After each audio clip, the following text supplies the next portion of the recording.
Good evening, everyone. Good Good evening. I heard good evening from this group. Are you guys with me out there? Tove. Hi. Yes, hi. Reading. Hello. Well, we're missing you in the room, but we're happy that you're on Zoom. So tonight, we're going to talk about sin, right? So our subject for Elul is not vidul. You may have noticed there was a typo in the ad. I don't know how many of you noticed. But Joni certainly noticed it. Unfortunately, it couldn't be changed. And I looked up vidul in all kinds of Hebrew roots, and I couldn't find it. There's a possibility it could be from the Hebrew root dal, which means to weaken or diminish someone. But apparently, Rabbi Davis found it, Alice, in the Urban Dictionary, that it's some kind of villain in a video game, a vidul. So we're not going to talk about that. We're actually doing vidui. Vidui, and that primarily is the al-chet section of the Machzor. And you're all familiar with it because your chests are still sore from last year from pounding your chest every time it went al-chet shechatanu, right? Because after all, that's kind of the tradition of what we do. So we're going to be talking about those issues, about what is a vidui, and what is that about, and what is the al-chet section. I'll be sharing with you on screen. We have paper here. If you ever want to come in and actually have the paper, we have it here in the room. And we're always happy to welcome you here. So the first question, Wait. you need your paper, otherwise it's going to be lost. So question is, what do you have to do teshuvah? To do teshuvah, Alice said you have to forgive someone. What do you got to do teshuvah? You got to look around, see what you've done, right? What else? What else you got to do teshuvah? Forgive yourself. Forgive yourself, okay? What else? You need to not do it again to promise yourself that you will not do the same thing again. So if you're in the same exact circumstance, you have to make sure you do not repeat it, right? It's not, it has to be the same thing.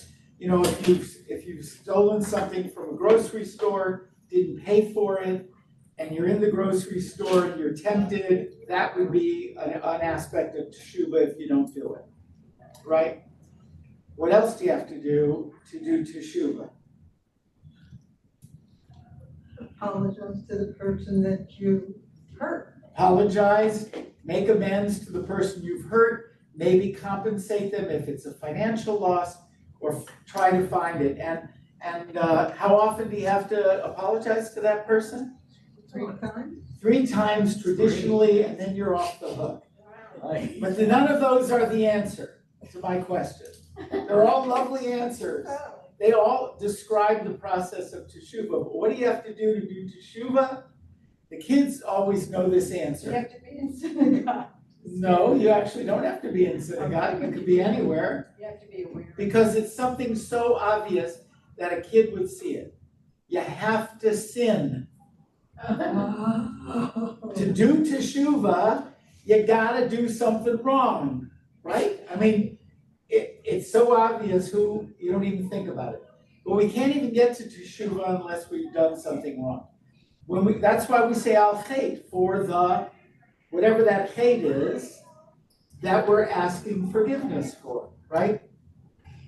So a vidui comes from a similar root to kind of hodu, to acknowledge, modeh, I acknowledge or I thank. but it's a little bit different. It often has the aleph at the end and not the hey in its root, and it really means to confess or admit, right? So vidui is your admission, it's your confession. And it is a confession that's between you and God, right? We don't ask you to go into a little booth. Even the Catholics don't do that apparently anymore. No? No, they got rid of the booth in most American churches. They don't do that. They may still do it in some of the more traditional churches in Europe, but they actually have been meeting face to face. It's just something that went out actually 20 or 30 years ago, where they started seeing it more as therapy, confessional that was face to face, and not a secret booth that they had before. But we don't have that notion. Our confessions are between us and God, which is why we do it during prayer service. You don't have to be in synagogue, but you should be traditionally in a group of how many? 10, right? At least in a group of 10. How many of those 10 need to be praying with you? No, not none of them. There actually is a minimum of how many. I was taught this by Rabbi Schiff, Alav Shalom, who learned it from Rabbi Soloveitchik, his teacher. And the question was, how many need to be in prayer in order to have a minyan? You have to have 10 people, but how many actually need to pray? And the answer is 7. 7 of the 10 need, which means you could read your email, assuming 7 others are praying for you. Then you count in the minyan, right? Because part of the assumption is some of the bodies there may not be familiar with prayer. And so only 7 need to actually know. And then the question is, in the Birkat Hamazon, at the end of you eating, you say a prayer, a series of prayers, right? The grace after meals, we call it. In English, how many need to have eaten in order to add God's name to the Birkat Hamazon? Because God's name, Eloheinu, doesn't appear unless you have at least 10, just like that, to add God's name. But how many need to have eaten of the 10 of you? And the answer is 7. I'll go with 7. Yeah. You're gonna go with 7? Okay. All right. And the number is 8 because God would rather Jews eat than pray. That, at least that's what Rabbi Schiff said. Yeah. Anyway, so now let's talk about sin. Let's talk a little about sin. And so for this, the word in Hebrew, there are many words in Hebrew for various kinds of errors, but the word we use throughout our text is chet. Chet, tet, aleph. You've seen it a gazillion times. If you look in the book, it appears. And I'm actually going to show you in a traditional Ashkenazic machzer about, I don't know, there must be 40 or 50 there. In the original, there are like 90 listed. We have a small, we're Reformed. We cut it down. If you look at our group, and I don't know, maybe it's 15 or so that we have. I've never counted it. But I do want to share this with you to kind of look at it. And if we think of the word hate, so the first question is, what is hate? What is a sin, right? So in order to look at what hate is, I'll look up in various forms. In Hebrew, hate is translated. Oh, that was the wrong one. This was another text that I used. So a mistake would be a hate, right? So let me find that other one that I had here. I think I lost it. So I have to go back and find it. You want the whole list that you have here? No, I want them to see it as well. So let's go back here and find why it dropped out. Oh, this one came up, and that's not the one I wanted. Sorry, I saw when Rabbi Pomerantz did it, she had some trouble with this too. So I'm older, I feel I'm forgiven for these kinds of things. All right, here we go. All right, let's get back on here. Okay, and here, Craig, I'm sorry I'm embarrassing you. You're my teacher in this. Oh, there it is. I got it, Craig. I'm doing it. There it is. Very good, Rabbi. Okay. Yay. So if we take sin, hate, these are some other Hebrew words that do appear in the Machzor. Avon, Aveira, you may have heard Aveira, if you may sound familiar. Ma'ava, Ivui, Pesha, these are much less used. Asham or Hashem. And kilkul is like a spoiled thing, but also can be used. But really, hate is kind of a catch-all. And so I listed here some of the translations of how hate can be translated into English. So one of our intrepid readers here, you want to read these? Who's going to read? Go for it, Al. Error, mistake, crime, missing the mark, messing up, violation, trespass, wrong, wickedness, offense, transgression, misdemeanor, wrongdoing, iniquity, sacrilege, and felony. Well, there are certainly differences between these in English, right?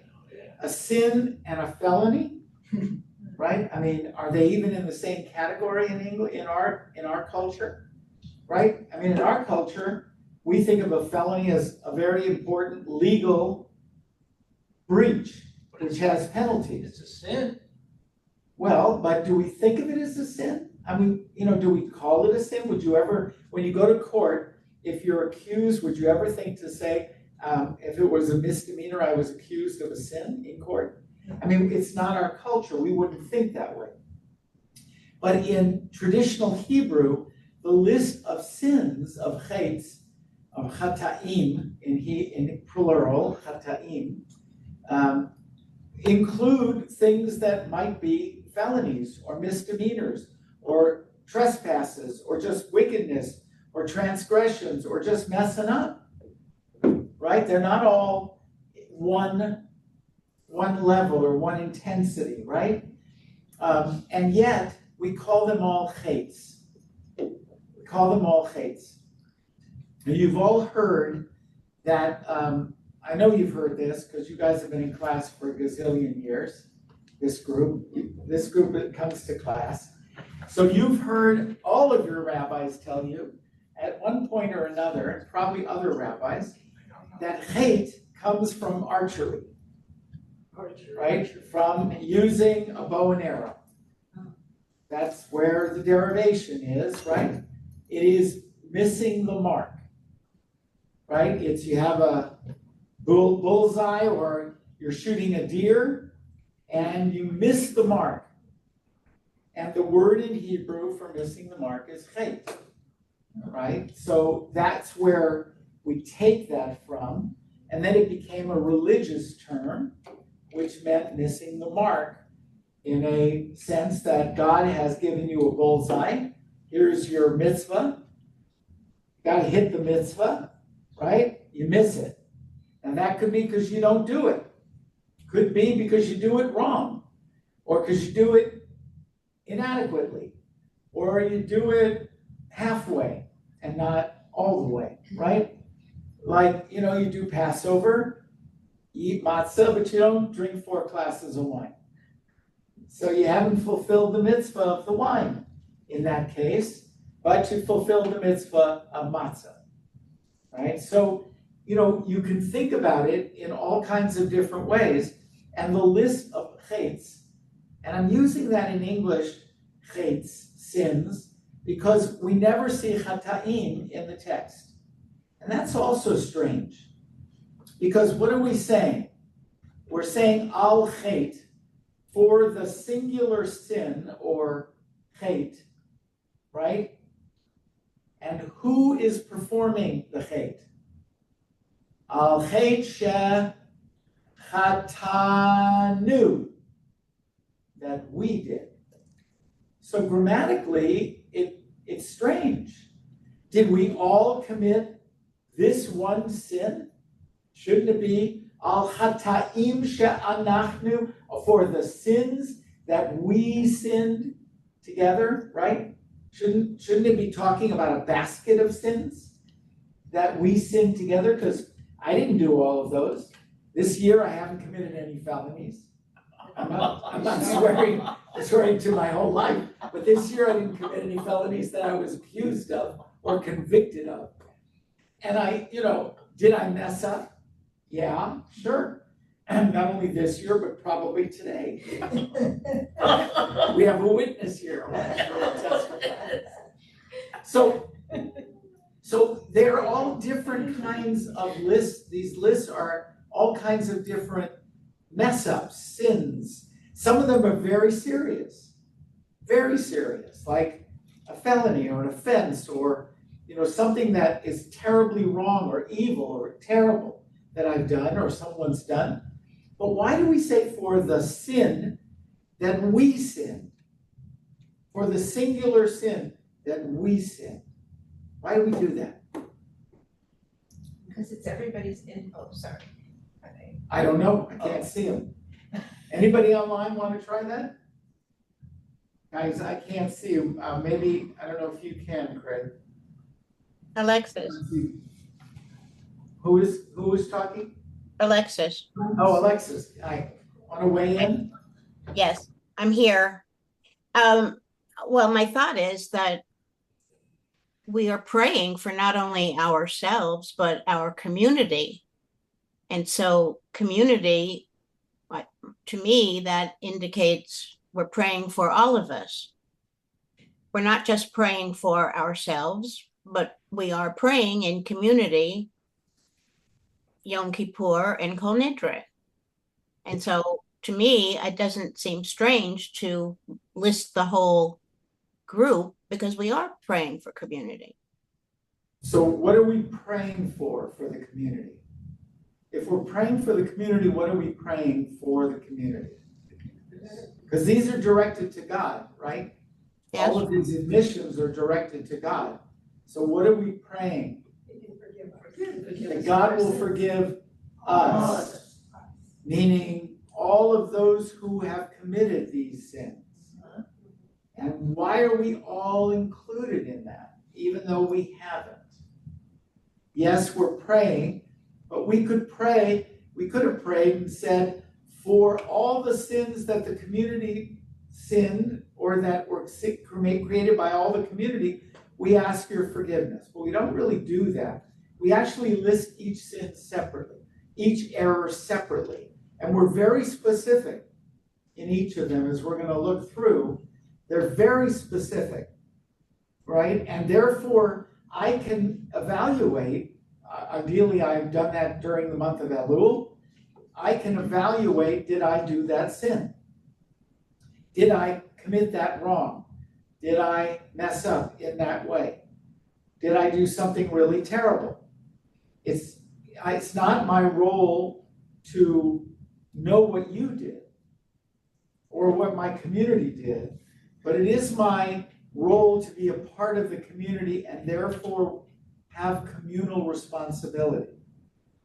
I own your sin because I am a Jew who is a member of this community. That is the theology of these prayers, right? The theology is God forgive the community of those who erred in this way, and I, as a member of this community, am asking forgiveness for them and for me, because I have a piece of this community. I am responsible.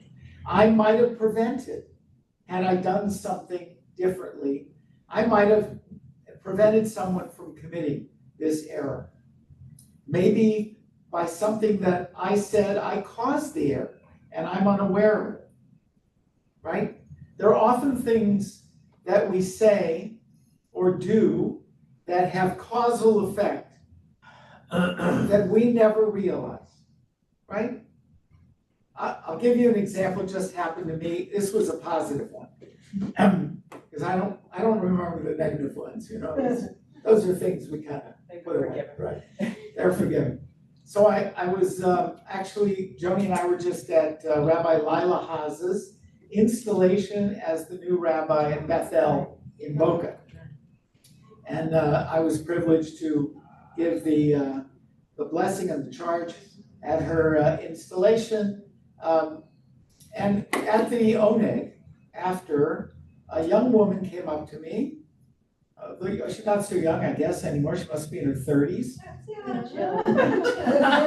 And she said, "Do you remember me?" And of course, no.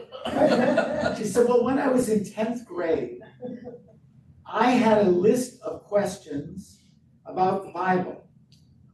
And I had met with 2 or 3 other rabbis, and they hadn't given me satisfactory answers. And I met with you, and you gave me all these great answers, and I've carried that with me all these years." Wow. Well, had she not come up to, I don't remember that moment. I vaguely remember kids that came in to ask questions, but I don't know that what I said had that kind of impact, right? And there's a lot of things that we do that are like that, both positive and negative. Something that we say that we're not even aware of, that hurts someone, or that has negative repercussions. And so part of being a part of the community, and part of taking responsibility for community, is admitting that I have a role in all of these individual errors. That's kind of the theological basket of this prayer. Whether I directly committed this wrong or not, I'm a part of the community. And this is my community, and I can't disassociate. Now, the implication is I am also part of the community of the Jews who govern the state of Israel right now. Because I'm part of that community.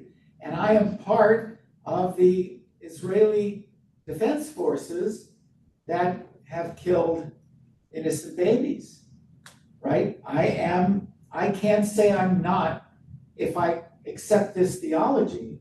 If I believe this is true, that I have a role to play in the community, I have to ask forgiveness, not just for them, but for my role in it. And I saw a hand go up, but I can't Hi, see. Alexis. Oh, hi, Alexis. I'm also thinking, when I mentioned community before, I'm also thinking of the parallel to Tikkun Olam. So if we're talking about our responsibility to save the world, which of course we cannot save the entire world, but we're doing as much saving and praying and whatever for all of humankind. And so I'm thinking of it in terms of that kind of community. I also am thinking about, am I my brother's keeper? So that does bring us together. We are responsible for one another. So I agree with that. I was just going to say, if one does something, how shall I say, one is responsible for something in the community, then it's our responsibility to help that be better. So I think of it in terms of community, that we're all a part of saving human lives, and then we're also responsible for that. I think that's a corollary. It could be, yeah, sure, it could be. I think, whether we're part of humanity and responsible for humanity is a different question. Because within the Jewish context, we have accepted responsibility, at least historically. That's the way we understand our story.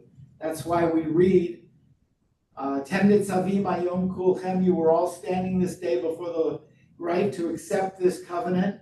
If we accept that notion of historically we entered into this covenant with God, it was our people that did that. Humanity did not.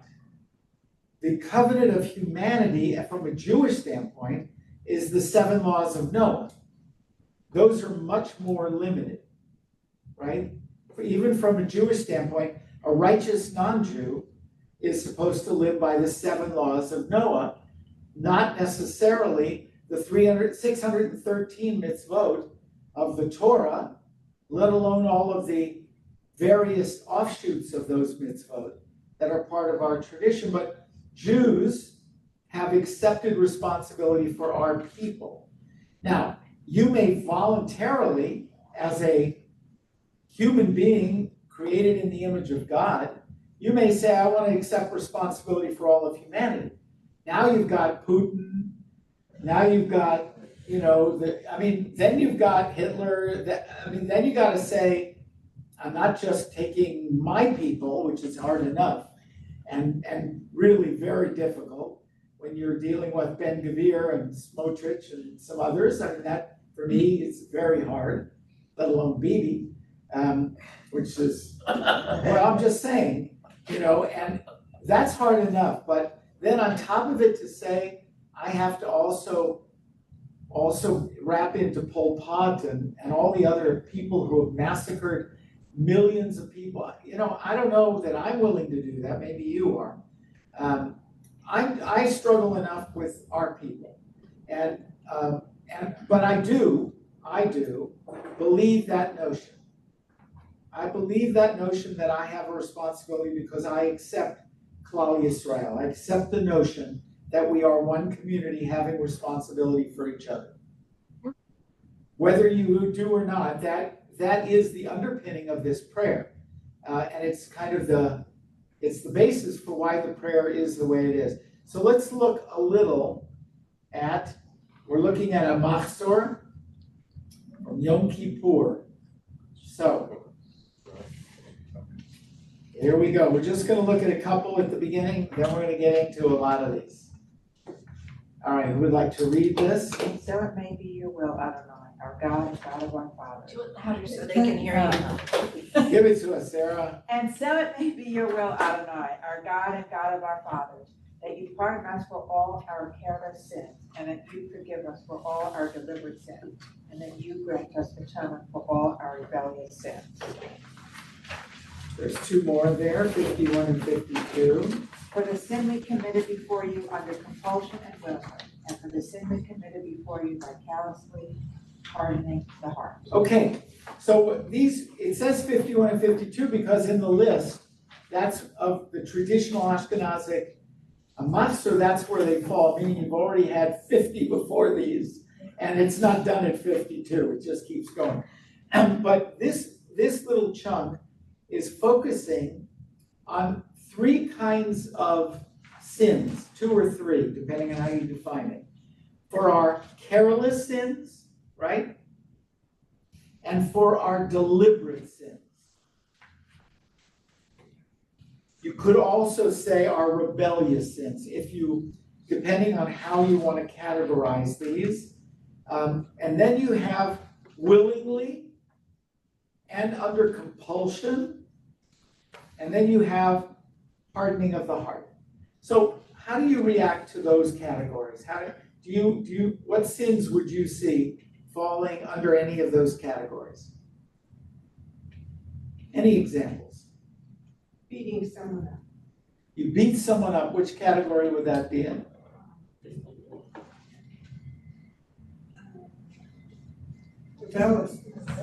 Rebellious, maybe deliberate, could be. Could be any one of them. Well, it wouldn't be, I don't think it would be, Committed. it wouldn't be careless, I wouldn't think.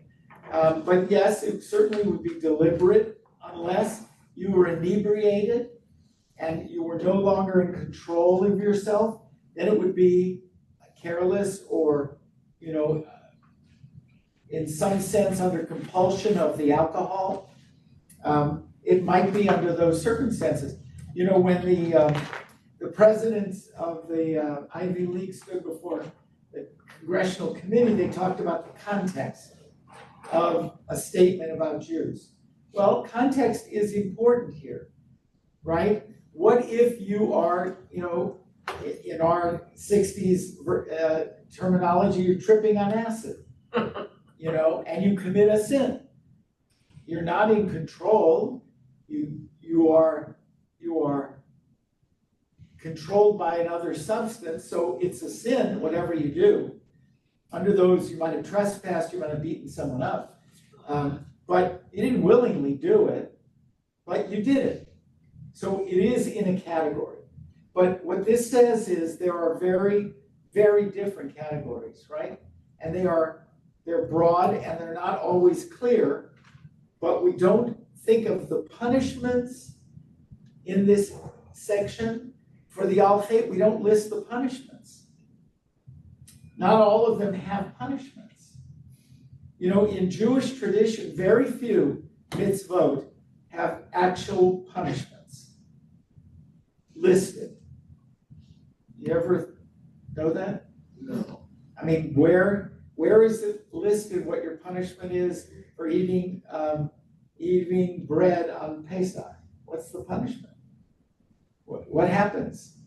Father hits you. Your father smacks you, but it's not listed anywhere. It's not like you're thrown out of the group, right? You don't get expelled from the Jewish people. We don't have a list of punishments for these sins. So why would you call them mitzvot? But they are mitzvot because we're given them as mitzvot. They are commandments, but they are commandments without a specific punishment, right? There are very few that have listed some punishments in the Mishnah and the Talmud, but very few, and they're ones that, you know, wouldn't deal with, and we don't actually carry them out. Like 39 lashes, there are those punishments, but that's only in days when we had courts that could administer lashes and we're under that system. We haven't been under that system for 2,000 years, right? And when's the last time you saw a Jew with 39 lashes on his back or her back because they committed a sin? It doesn't happen, it hasn't happened. When is the last time you guys some of you just studied about the rebellious son, right? Some of you may remember, you just studied that, right? About the rebellious son. Well, how many rebellious sons have we killed recently? When's the last one you heard of that a Jewish parent killed their rebellious son? The rabbi said it never happened. But it's listed that you stone the kid to death in the Torah, it's in the Bible, but we don't do it. We don't have punishments. You don't have 5 Hail Marys and put $20 in the tzedakah box. You know? It's a tzedakah box. You know, And it's no, we don't. We don't have those things. That's why we don't make confession to rabbis. Right? What are we going to tell you? Okay, you're forgiven, my child. I mean, I guess you're talking to God. You're talking to the wrong person here. Talk to God. Right? That's the one who needs to forgive you, or talk to your neighbor that you beat up, or the one that you cut his tree down because you were tired of the birds having droppings in your yard from their tree. I mean, you know, deal with that. But you understand what I'm saying? This is a system of an honor system. This is a system of your honor. You are responsible for your actions, and whatever the consequences are, they are. And we don't know what they'll be, or if they'll be. Yeah. So when you make a blanket statement on Yom Kippur that if I've done anything to offend you or done anything wrong, I'm asking for your forgiveness. Yeah, because I don't know. And I don't.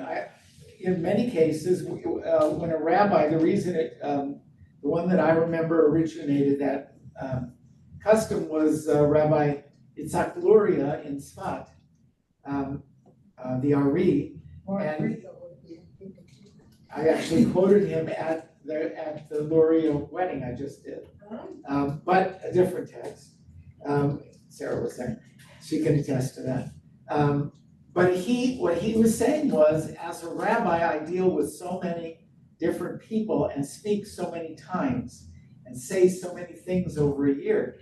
I can't keep track of what I've said to whom and what it's done to them, and often they don't tell me. So all I can do is say to you, I've searched my heart for things that I remember, I've tried to make amends for. Things that I don't remember or I didn't know, I'm asking your forgiveness. I'm saying to you, I didn't mean it. I hope you will forgive me. Okay, see me after class. Cute, that's cute. Anybody online have something you want to add at some point here before I move to the sins?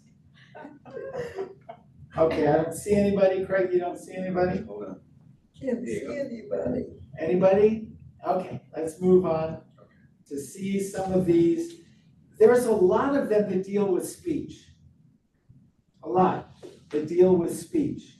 It's a very big category in our tradition. It's most common, I would think. There are things that when you say things more inadvertently than you do things, it's easier to hurt someone's feelings or say something wrong than to do something physically. Right, most people, I would say, would agree with that, because most people are decent about their actions. Most people don't move going around slapping people, or stealing on a regular basis. Most people don't do that. And even with the exception of all the bad things we do on the roads, some of us, in breaking the laws of speed limits and stuff like that, that's a whole different category. Mostly it's about talking. And it's about what we said to people where we were thoughtless or didn't close our mouth fast enough, or just blurted it out. So there are a lot of these. So let's just look at a little bit of some of these. What about when they say it's easier to ask for forgiveness than permission? Well, in this case, you're not asking for permission, you're just blurting it out, right? You're not even thinking, you're just saying, not in right? that case. So let's read some of these. Who would like to read this section? Anyone? Okay. Where we were at, many of the all-faith prayers relate to speech, number 2. And there's a list starting with an utterance of the lips. Who would like to read that? Okay. Go ahead, Gail. With an utterance of the lips, through misuse of our power of speech, with knowledge and with deceit, by cheating a fellow man, with mere verbal confession, by insufficient respect for parents and teachers, by desecrating the divine name, with foolish talk, with impurity of the lips, by false denial and false promise, by evil talk, slander, by scoffing, by the prattle of our lips, in passing judgment, by entrapping a fellow man, by tale-bearing, by swearing in vain. These are just some of them, but look at how many, and they're very specific, right? All of these are forms of speech, of the use of our language that we could do, and some of them we do, and some we don't do. But certainly one has to imagine that within a community, any community, all of these probably were committed, right? These are not unusual. These would be something we would all say that sitting with 1,000 other Jews on Yom Kippur, probably within this room, all of these were committed, right? So we have a responsibility for our mouth and what we say, right? And therefore we ask forgiveness. And again, we specify each one. We could have just said, for all the sins of our mouth. You do say that. We say it for the meditations of our mouth, right? We say that in prayer, not when we're asking forgiveness. When we're asking forgiveness, we ask forgiveness specifically, and there are general categories, and then we specify all the different ways that it could be there. And again, as liberal Jews, we don't specify quite as much as the Orthodox do. But they run through this list very quickly. The assumption is during Elul, these are read in prayers during the month. We don't do that. But within a traditional setting, this is something we should be thinking about all month. We should be looking at the list and thinking about ourselves. And where do we fall in this? Did I prattle? Did I scoff? Did I pass judgment? Right? You know, did I talk foolishly? You know, I mean, these are things we can relate to. Did I desecrate the divine name? Did I swear in the name, using God's name? Or desecrate it in a different way? You know? Cowbearing being a big one. What? Cowbearing being a big one. Well, gossip. Yeah, gossip is a very big one, and that's in the Torah. I mean, that's real specific. Do not go about as a talebearer. Do not gossip. Those are very specific. So what I would like to do now is look at this updated prayer for the modern world, which brings us to the way we try to translate sins of things going on now in our life. And then we're going to look at a longer list, if we have time, of the more traditional mafsur. Okay? So, here we are. This was, I put who created it, this Amelia Diamond. Is that Might be related. daughter? Might be. I don't know her. I just read the list and I thought it was a good list for us to look at. So, who would like to start reading? For the sin we have committed, knowing full well what we've done, and for the sin which we have committed in blissful ignorance, for the sin which we have committed with unkind words towards co-workers. So what gets added there? Specifically, the people we work with, right? Not family in that one. It gets more specific.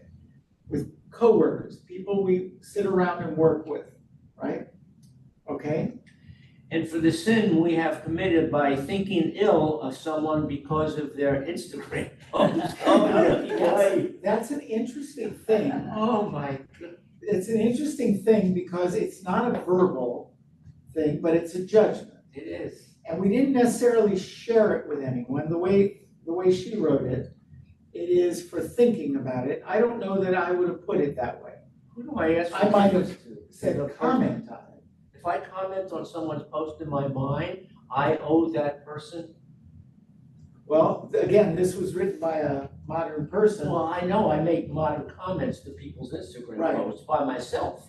Right. That By no, yourself, but you don't post it. no, So, rarely. see, and I would argue that for it to be a hate, I would think it needs to be posted. I don't see in the category, though there are in the tradition, there are things about evil thoughts.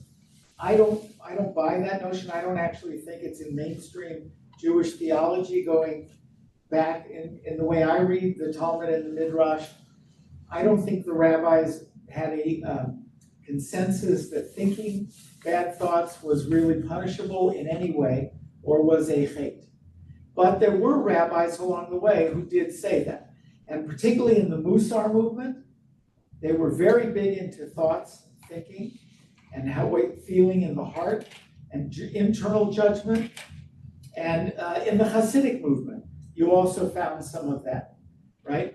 I tend to think those, because they're more modern, they're within the last 300 or 400 years, that Christianity rubbed off on them, right? Because they lived largely in Europe, and therefore the thinking of Christian thinkers was part of the general world they lived in. And I think they began to absorb some of that, and then they focused on some of the early texts, a few rabbis who had moved in that direction. But I would think for me, the hate would be if you posted a comment, a negative comment about someone on Instagram, or in any other, right, Or any social media. Any social media. Yeah. But that gets very specific to our time.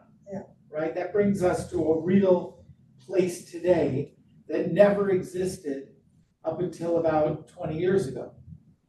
I'm not even sure if it was 20 years ago. No, I think it was less. So I'm saying there's a whole new world of sins that are very specific. Okay? Continue, And for please. the sin we have committed by not taking time to vote. Now that's an interesting one, right? Yeah. That is a sin of against our covenant as citizens. We make a covenant with our nation. It's a mitzvah in our nation, if you will. It's not mandatory and there is no punishment. You know, there is a country, at least one that I know of, that punishes you for not voting. Anybody know? Australia. There's a financial punishment that they impose on you, a fine. I don't remember how much it is. It's not huge, it's like $50 or $75, but it's a number, and that if you don't exercise your vote, you will get a bill from the government. It is a fine. Now, that is a way of saying, this is not optional. You've made an agreement, we give you rights, you take responsibility. And you don't have to take a lot, but one of them is you must exercise your right to vote. I don't care who you vote for, but you gotta vote. Now, in America, we don't do that. We don't do that, but it is more than implied in our covenant with our country that it's not just a right to vote, it is a responsibility to vote. And it was understood that way earlier on that's why women fought for a century for the right to vote, right? I mean, or why blacks wanted to vote, African enslaved peoples. I mean, why do people fight to vote? Why do felons fight to get their right back to vote? I mean, because voting is important and it's part of being a citizen, the right to have a say in your government. We don't think of it as a sin, but in this list, she lists it that way. And my father used to say that it really, as a citizen in the United States, there were at least two things you had to do. You had three things. You had to pay taxes, you had to vote, and you should give blood. He believed that. Now, he grew up, World War II was a very big part of his experience, and giving blood was a huge thing to keeping people alive during that war. But, we don't think about that in America. We think only of our privileges, of what the government owes us, what we have a right to do, of our rights. But we don't think about our obligations, our responsibilities as much. Judaism is the opposite. It focuses us on our obligations to each other. And that is a different way of thinking. And that's why this is all in the plural, the al-chetz, right? All the way through. And it's why when we ask forgiveness, chatanu, hashanu, right? We say, forgive us, right? Forgive us our sins. That is the formula. Okay, let's move on. And for the sin we have committed by lying to our partners. Okay. That's that one you would find even in one form in the earlier prayers, the earlier system. And for the sin we have committed by walking past our neighbors without so much as an eye. Now, we could say that's not a sin, but it's certainly a neglect. Not acknowledging a human being. Any of you see Oppenheimer? It's a great movie, I think.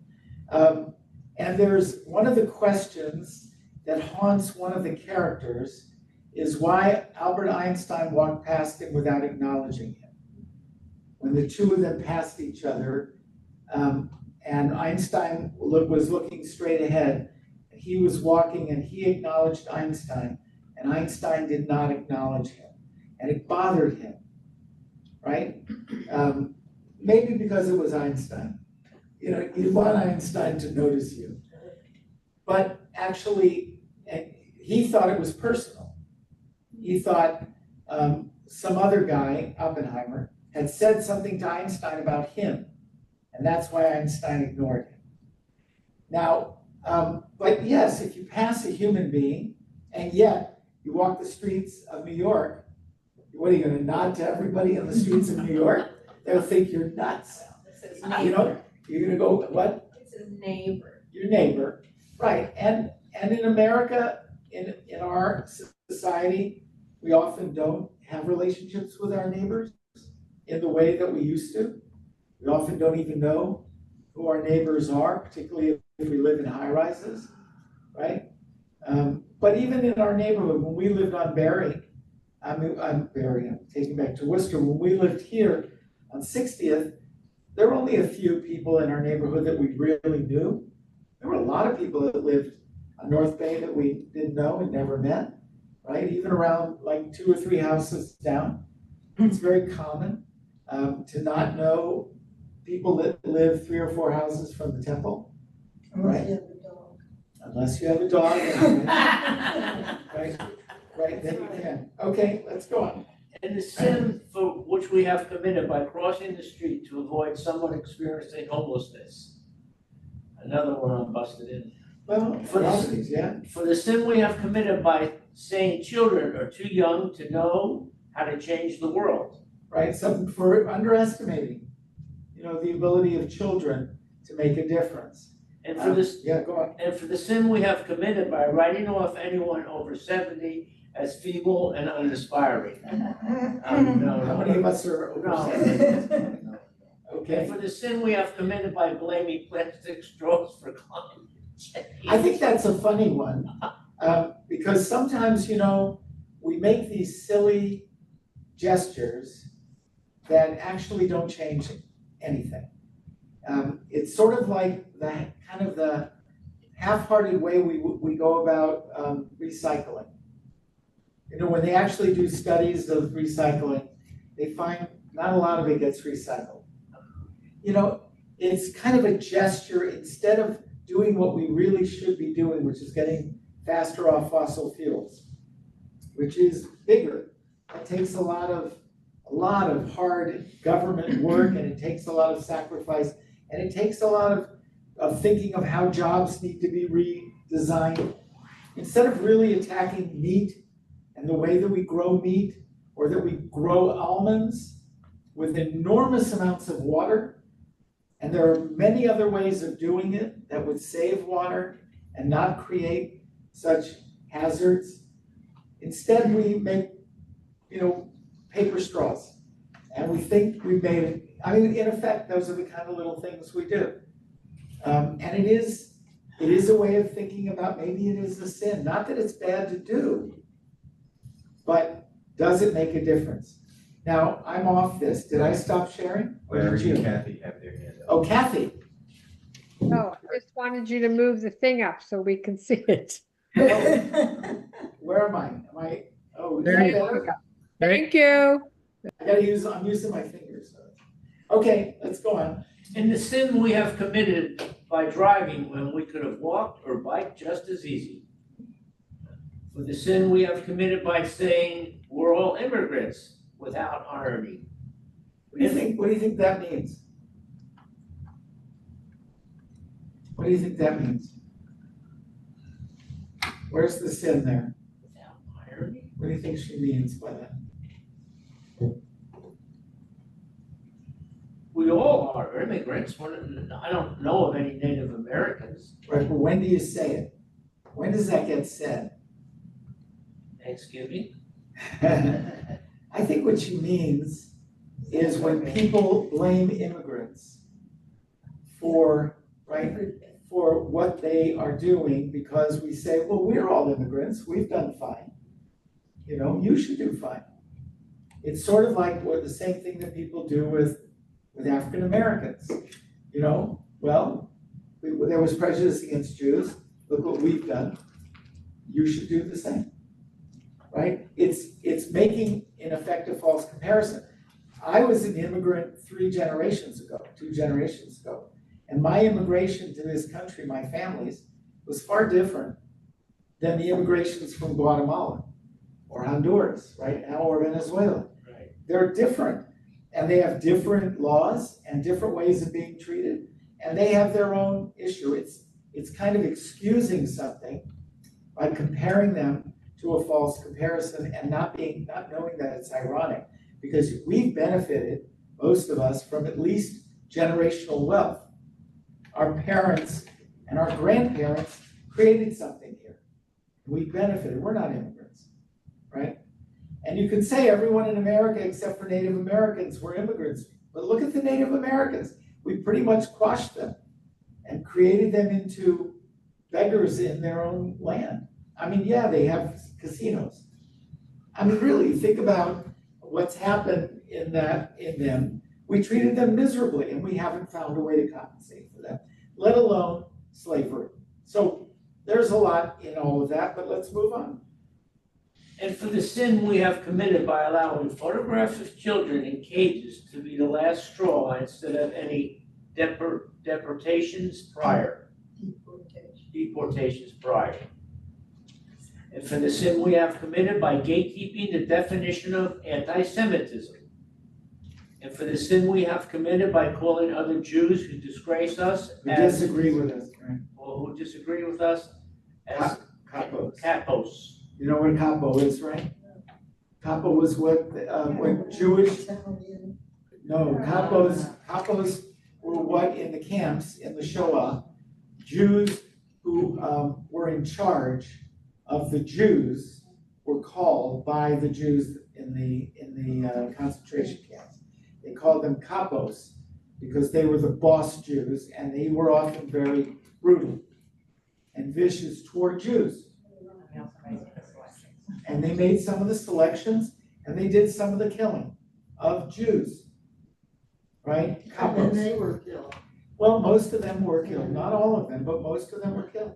They thought they would keep themselves alive and maybe a family member. And in some cases it worked, most cases it didn't. Right? So, you know, it's sort of like people today comparing Bibi to Hitler or calling some Jews Nazis, right? I mean, it's using language that doesn't really apply because you're not willing to be more precise in what you're saying. And you want to be shocking in your language, but it's inappropriate. More than inappropriate, it's under the category she would put of sin. Okay? For the sin we have committed by allowing powerful Jewish men to mistreat women because their men donate a lot of money to the community. Yeah, and not just mistreating women, that certainly, but acting as bullies in all kinds of ways, or demanding their right to decide who should be the rabbi, or what should be spoken about in the synagogue, or what the community should, how they should act in their public statements about Israel, right? That we allow wealth to dictate how the community reacts, right? That we kowtow to that. And we are influenced by it, okay? And for the sin we have committed by not ensuring pay equality in Jewish institutions. Right, that has meant largely women. Like women rabbis were not paid equivalent to men rabbis in the same positions until basically in the last 10 or 15, maybe 10 years or less. They've started doing studies in the reform movement. That is true. I don't know in the conservative movement if it's true yet, but I do know in the reform movement there is more equality in that than there was before, but still not equal. It was the same thing with any position. Right. Executive directors or. Right. But what she's doing is drilling down on us. Yeah. Right, because we're responsible for our community, right? Okay. For the sin we have committed by playing both sidisms and pointing fingers to left, right, anti-Semitic as equal types of hate. Right, this notion of, well, both sides are fine people, right? So they're as bad as they're. The people on the left are as bad as people on the right. The fact that, yes, people on the left are problematic, but they're not killing anyone, or they're not beating anyone up as far as I know. On the right, they are. They are. They're threatening, they're killing, they've bombed, they've shot. So they're both bad, but they're not equal. That's what she's saying. Don't make it both sides are equal. Recognize there are differences. Okay. And for the sin we have committed by raising synagogue dues. Yeah, by making synagogues expensive and not finding ways to compensate in a fair way for those who want to belong and just don't want to ask or are afraid to ask or too proud to ask. It's a hard balance, right? Okay. And for the sin we have committed by assuming people of color in Jewish spaces are converts, are Ethiopian, or are Jewish without speaking to them. And for the sin we have committed by tokenizing Jews of color on our websites and on marketing materials. For the sin which we have committed by bickering over what is or is not a concentration camp. And for the sin we have committed by targeting congresswomen for vitriol rather than those who use violence against our community. For all the sins we list here, may we do better, know better, be better. All right, and this is where it's linked to. And by the way, those of you online, if you, I guess, write to Craig, can you send them a copy? Yes, I do that after each. Okay, I want to read this last one and then we have to wrap up. Because this has to do with this year. For the sin we committed before you while in shock.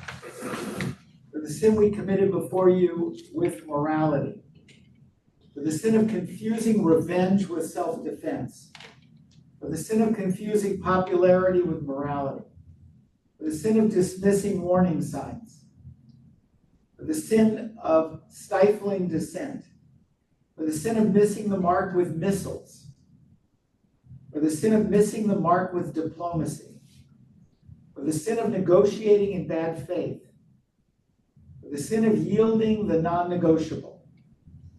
For the sin of politicizing war. For the sin of politicizing peace.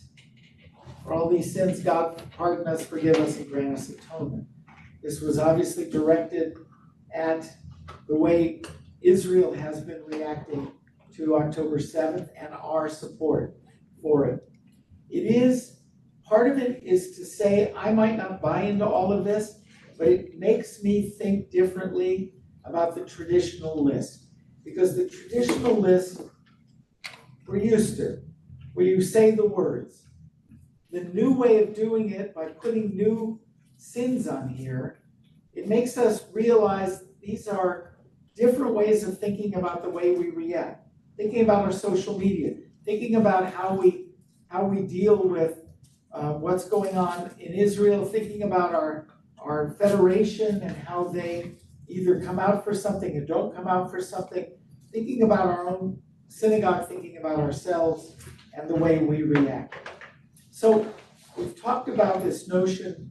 I hope that this year at the Yamim HaNoraim during the High Holy Days, you'll think during Elul leading up to it and during that time in synagogue, very specifically about areas you may not have thought about before. I hope these help stimulate that. You could think about the different levels of it and not about the punishment, and not about what God is necessarily going to do or not do about it, but what you're going to do or not do about it next year. I have to say that as hard as this year has been, and I have to say it's for me, emotionally in a Jewish setting, as a Jew, this has been the hardest emotional year that I've ever had Jewishly, right? It's going to continue. This isn't ending. And it doesn't look like whatever's going on in Israel and in anti-Semitism in America is peaking. Things are just evolving and changing. But we need to think about how we've been reacting now. This year on the holidays, we need to think about what we've said, what we've done, what we've thought, how we've acted, and maybe get ourselves ready to be better at doing this as time goes on. And understanding better what's expected of us when we take communal responsibility. And that it's not enough to just call names or accuse the Israeli government. It's important that we recognize we are also connected to them, just as we are to the families of the hostages. And just as we are to the soldiers who are fighting every day, and just as we are to those hostages sitting in tunnels, and just as we are to the kids who are on both sides of the fence, and in the West Bank and in the north under Hezbollah, that our people are in those places doing things. And we need to think about how we think about that and feel and act. What we say about it primarily, and then what we do about it. So I wish you a very wonderful high holidays. Yes, I Alice? just want to say in front of everybody who heard me before that, I said it tongue in cheek when I said, see me after class. I just want everybody to know that I have, throughout my life, since I worked here, I have said that you taught me more about Judaism and doing the right thing than anybody else. Well, thank you, Alice. You have said that before. Saying it publicly is a little embarrassing. And you can ask for forgiveness again after. Rabbi, if I know past the start of the hour, but if you can help me, maybe anybody else, with this one particular, how to ask for atonement for things that are still going on, communal and our individual responsibility for that communal. That seems like every other year, yes, we can make amends and do things better. But a lot of what's written here is to continue and know that. So how does one really ask atonement? You're asking atonement really between you and God. If you're talking about teshuvah, right? When you say the al-Chayts, you're admitting to God that you're a part of this, whether you've committed that sin or not. And if you have committed it, ideally you're going to change and not do it again. When you do teshuvah, that's a whole different process. And that would be, how does a community make teshuvah? How do you make teshuvah for something your community is doing? That's kind of a totally different class. And on one foot, even in front of Hillel, I couldn't answer. Not now. But that is a difficult thing. We don't ask, asking forgiveness is the leading up to the prayers on Yom Kippur and on the holidays. Holidays are about kind of getting right with yourself and God.